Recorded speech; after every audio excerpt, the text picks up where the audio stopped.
সকাল থেকে বৃষ্টি ঝরেই চলেছে শ্রাবণের ধারার মতো। মাকে বলে দুপুরে খিচুড়ি আর বেগুন ভাজা রান্না করা না, তারপর তাই খেয়ে জমিয়ে ঘুম দিলাম। ঘুম যখন ভাঙলো দেখলাম বিকেল হয়ে গেছে, বৃষ্টি কিন্তু তখনও হয়ে চলেছে। বৃষ্টির জন্য সারাদিনের কাজ বন্ধ, তাই বাড়িতেই আছি।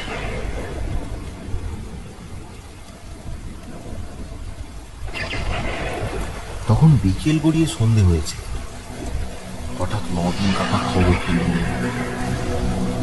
নিতাই ঠাকুমা মারা গেছেন, আমাকে যেতে হবে।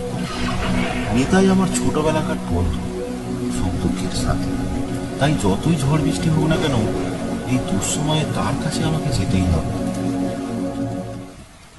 মা, মা, আমি আসলাম, আর আমার দেরি হতে পারে, হ্যাঁ তুমি খেয়ে নিও। একটা ছাতা মাথায় আর একটা হ্যারিকেন নিয়ে বেরিয়ে পড়লাম। বৃষ্টি তখনও সমান তালে হয়ে চলেছে।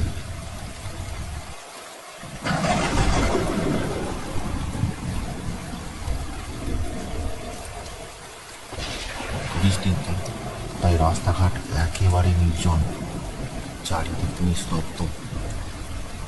সেই নিস্তব্ধতাকে ভেদ করে আমি এগিয়ে চললাম নিতাইয়ের বাড়ির দিকে।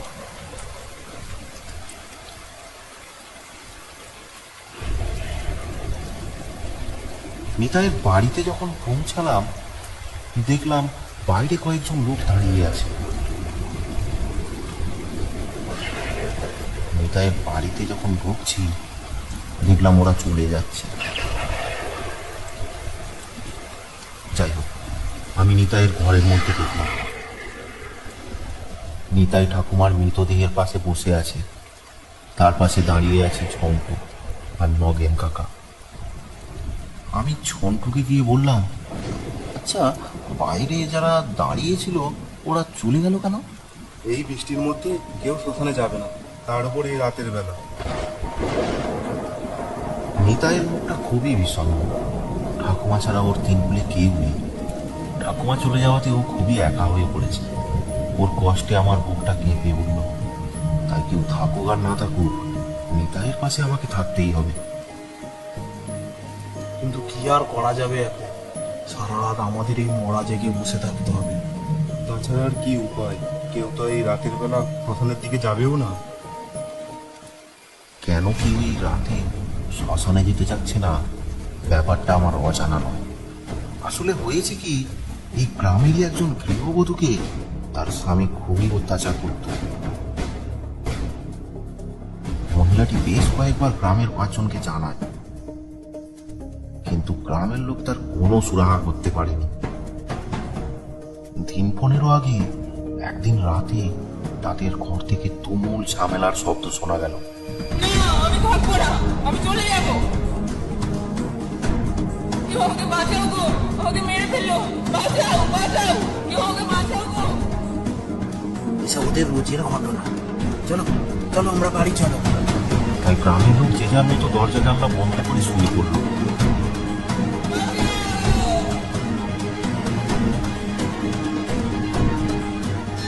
পরদিন সকালে গ্রামের একজন লোক মহিলাটিকে গ্রামের শেষ প্রান্তের এক শ্মশানে গলায় দড়ি দিয়ে ঝুলতে দেখল। আত্মহত্যা না খুন কিছুই বোঝা গেল না। অযথা ঝামেলার ভয়েই কেউ পুলিশে খবর দিল না। এইভাবে মৃতদেহটি সেখানেই ঝুলতে লাগলো। রাতের বেলা শেয়াল কুকুরে দেহটি ছিঁড়ে ছিঁড়ে খেল। দেহটার এক ভয়ঙ্কর পরিণতি হলো। তারপর থেকে মহিলাটির স্বামীকে আর দেখা গেল না গ্রামে। তারপর থেকে রাতের বেলা আর ওই শ্মশানের চারধারে শুরু হয় ভুতুড়ে ঘুরতে। মাঝে মাঝে রাতে শোনা যায় কে যেন কাঁদতে কাঁদতে বলছে,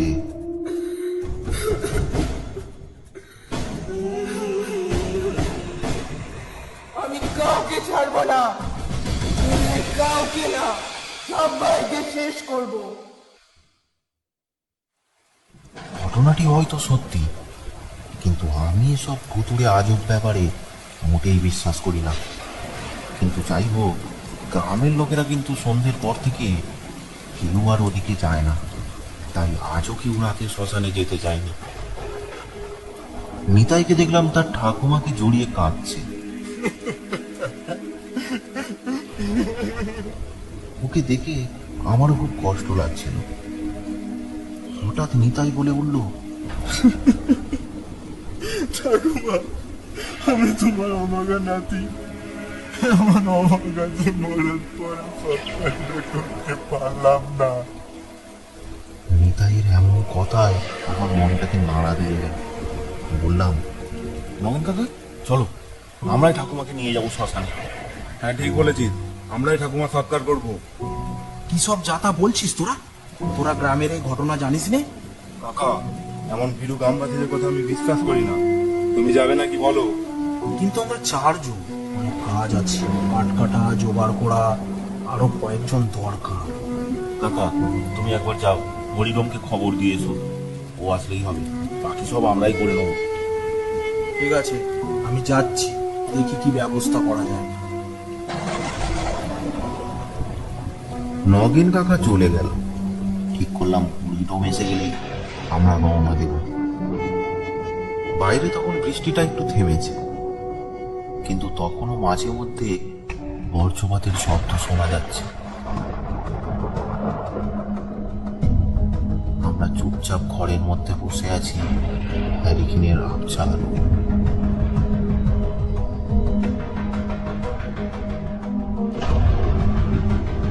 হঠাৎ বাইরে থেকে ডাকাডাকির শব্দ শোনা গেল। নিতাই, নিতাই, বাইরে আয়, হরিকে এনেছি। দেয়ালে টাঙানো ঘড়ির দিকে চোখ পড়ল, দেখলাম রাত 10টা বাজে। বাইরে বেরিয়ে এলাম, দেখলাম নগেন কাকা হরিকে নিয়ে এসেছে, আর সাথে আর একজন লোক। কাজের সুবিধা হবে বলে একজনকে সাথে করে এনেছি। ও আচ্ছা আচ্ছা, সে তো ভালোই হয়েছে। আচ্ছা, এবার তোমরা কাজ শুরু করে দাও। হ্যাঁ, দেরি করা ঠিক হবে না, কখন আবার বৃষ্টি নামে কে জানে। এই বলে হরিরম তার সহকর্মীকে নিয়ে ঘরে ঢুকে গেল। আমি বাইরেই দাঁড়িয়ে রইলাম। নগেন কাকার সাথে এইসব বিষয়ে একটু আলোচনা করতে লাগলাম।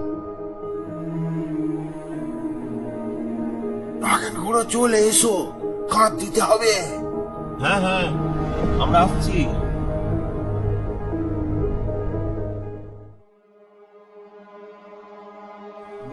তারপর আমরা চারজন মরা কাঁধে তুলে নিলাম। সামনের দুপাশে আমি আর নিতাই, আর পেছনে নগেন কাকা আর ঝুমু, আর সামনে চলেছে হরিরমের চেলা, হাতে তার হ্যারিকেন, আর পেছনে হরিরম। ওদের দুজনেরই কাঁধে পুরো কাঠের জোগান করতে হবে যে।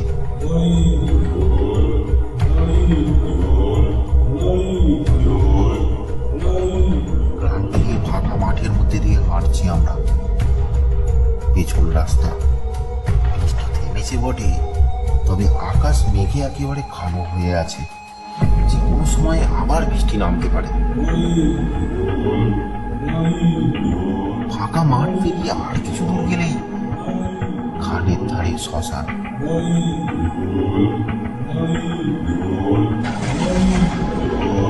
হঠাৎ শোনা গেল মেঘের গর্জন, সাথে সাথে বৃষ্টি। ভোগান্তির আর শেষ নেই।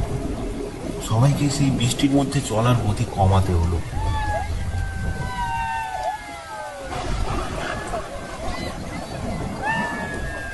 আস্তে আস্তে অবশেষে এসে পৌঁছালাম শ্মশানে।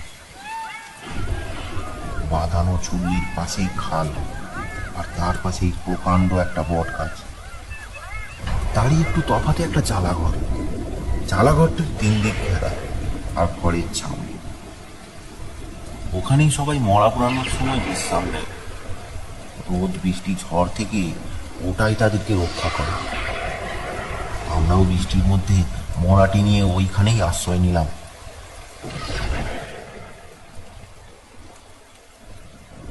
সকলে মিলে সিদ্ধান্ত করলাম, বৃষ্টি থামলে যা হোক একটা ব্যবস্থা করা যাবে। মরা ছুঁয়ে বসে আছে নিতাই। হ্যারিকেনের আবছা আলোয় বাইরের কিছুই বোঝা যাচ্ছে না। কিছুক্ষণ পরে বৃষ্টির গতি একটু কমলো। হরিডম বলল, বৃষ্টি মনে হয় থামবে না, চলো কাঠের জোগাড়টা করে আসি। ঠিক হলো সবাই মিলে একসাথে গিয়ে তাড়াতাড়ি করে কাঠ জোগাড় করে আনা হবে, আর নিতাই মরা ছুঁয়ে এখানেই বসে থাকবে। কিন্তু নিতাইয়ের ভয় দেখে আমাকে ওর সাথে থাকতে হলো। যাওয়ার সময় নগেন কাকা বলে গেল, নিতাই, মরা ছেড়ে কোথাও যাবি নে, মরা ছুঁয়ে বসে থাকবি।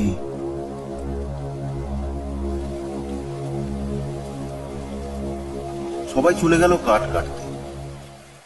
আমি আর নিতাই চুপ করে বসে আছি। মাঝে মাঝে বাজের শব্দে আমরা চমকে উঠছি। মাঝে মাঝেই আমার চোখ চলে যাচ্ছে সামনের সেই বট গাছের দিকে। তারপর হঠাৎ মনে হলো শরীরে আত্মার কান্না ভেসে আসছে। মনকে শান্ত করে আমি মনে সাহস জোগালাম। আমি যদি ভয় পেয়ে যাই তাহলে নিতাই কি করবে? ব্যাপারটা মনের ভুল ভেবে মনকে সান্ত্বনা দিলাম। ঠাকুমার দেহ সৎকারের কাজটা তো উদ্ধার করতে হবে। মাঝে মাঝে মেঘের গর্জনে কানে তালা লাগানোর জোগাড়। হ্যারিকেনের মৃদু আলোর দিকে তাকিয়ে আমি আর নিতাই বসে আছি। নিতাই সব ছুঁয়ে আছে, আমি ওর পাশে বসে।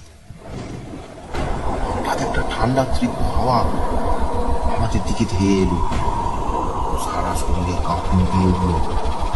মনে হলো চারা ঘর যেন উড়িয়ে নিয়ে যাবে।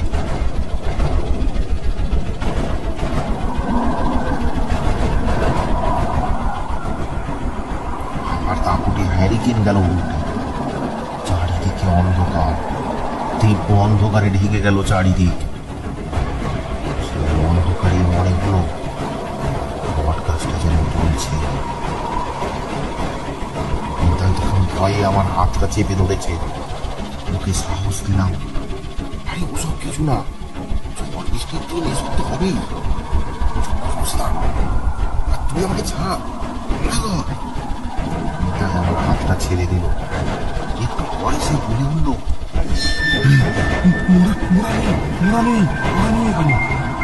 আটকে উঠলাম আমি।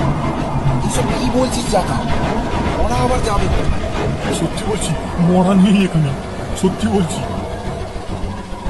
অন্ধকারে হাতকে আমি দেখলাম হাতে কোনো মরা ঠেকলো না, শুধু বাঁশের কাঠটা হাতে লাগলো। ভাই আমি মুসি উড়ে উঠলাম।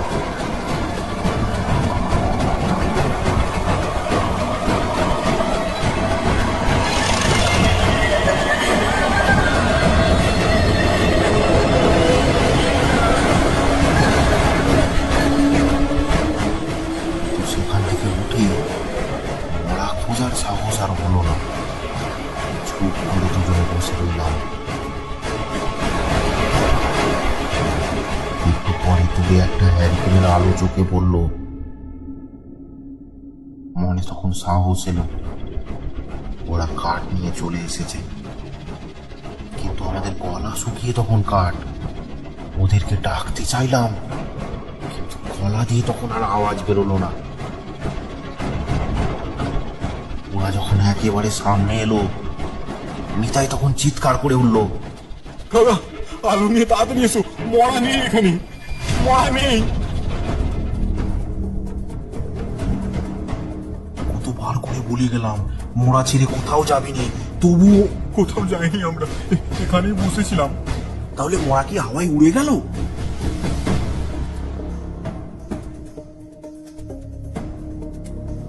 আমি সব ব্যাপারটা খুলে বললাম সবাইকে। সব শুনে নগেন কাকা বলল, ওই জন্য বারবার করে বলে গেলাম মরা ছুঁয়ে বসে থাকবি। ভয় পেও না, চলো সবাই মিলে এসো আমার সাথে, কোনো ভয় নেই। সবাই মিলে একসাথে গেলাম হরিডমের পেছনে পেছনে। বট গাছের সামনে আসতেই হ্যারিকেনের আলো দেখতে পেলাম বট গাছের ডালে ঝুলছে।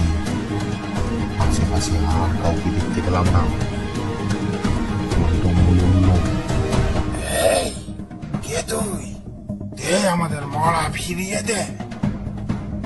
তখনই একটা ক্ষণে গলায় উত্তর ভেসে এলো, না না, আমি কাউকে ছাড়বো না, তোদের কাউকে না, সবাইকে শেষ করবো।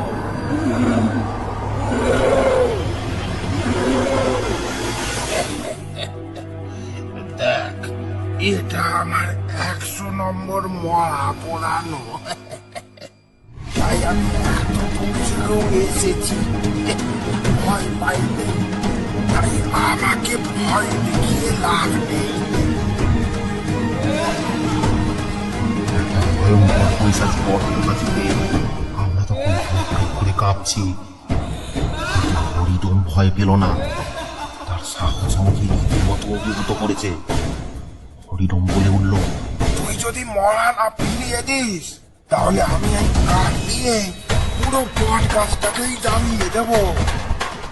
না, তুই কিচ্ছু করতে পারবি না, আমি এই গ্রামের সবাইকে শেষ করবো, কাউকে ছাড়বো না।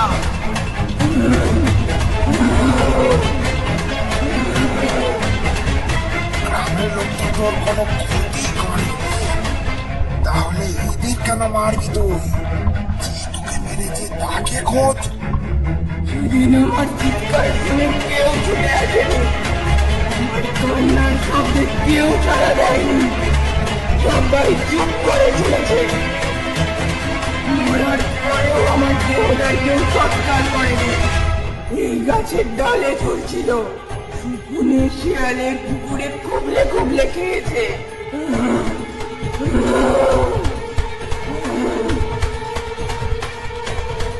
এই নির্মম ঘটনা মনকে ভারাক্রান্ত করে দিল। তার সাথে শোনা গেল একটা অশরীরী কান্না, অশরীরী আতার পরে চলল। আজ যে আমার এই অবস্থা করেছে, তার শাস্তি সে পেয়ে গেছে। তাকে আমিও নরক যন্ত্রণা দিয়ে আমার মনের জ্বালা মিটিয়েছি। হঠাৎ দেখলাম মনটাই কাঁদো কাঁদো হয়ে বলে উঠল, আমি তোমার কি ক্ষতি করেছি? আমার ঠাকুমায় আমার সব মোড়ার পর সৎকারটা করবো, সেটা পারলাম না।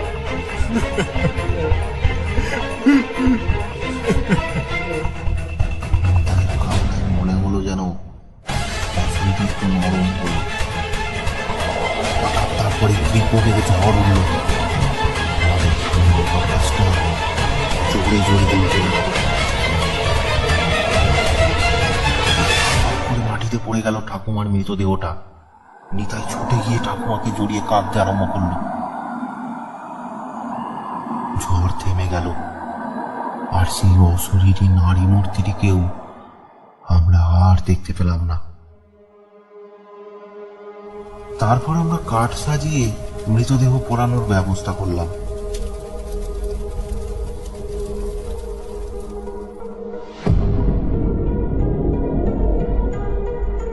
সৎকার সেরে আমরা যখন বাড়ি ফিরলাম তখন ভোর হয়ে গেছে।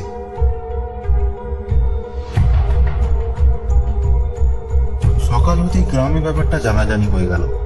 গ্রামের কয়েকজন লোকের সাথে আলোচনা করে ঠিক করলাম ওই অতিরিক্ত আত্মার শান্তি কামনার জন্য শ্মশানের ধারে একটা যজ্ঞ করব। যথাসময়ে তার আয়োজন হলো। শ্মশানের সেই বট গাছটার নিচে পুরোহিত মশাই বসে হোমের কাঠ জ্বালিয়ে সেই অতিরিক্ত আত্মার শান্তি কামনায় মন্ত্রপাঠ করতে লাগলেন। হঠাৎ তীব্র হাসির শব্দে চারদিকটা কেঁপে উঠল, আর তার সাথে ভীষণ ঝড়ে বট গাছটা আবার ধরতে লাগলো। এই হাসি যেন তৃপ্তির হাসি। আমাদের মনে হলো কেউ যেন বাঁধন ছেড়ে মুক্তি পেয়েছে চিরতরে। ঝড় হাওয়ায় হঠাৎ আমরা দেখলাম বট গাছের উপর থেকে ধপ করে একটা কিছু মাটিতে পড়লো। সেদিকে তাকিয়ে চমকে উঠলাম। মহিলাটি তার মৃত্যুর প্রতিশোধ নিয়েছে। মাটিতে পড়ে আছে তার স্বামীর মৃতদেহ। সেটা দেখে মনে হলো পৈশাচিক মারক যন্ত্রণা দিয়ে তাকে মেরেছে। তারপর থেকে শ্মশানে ভূতের উপদ্রব একেবারে কমে গেল।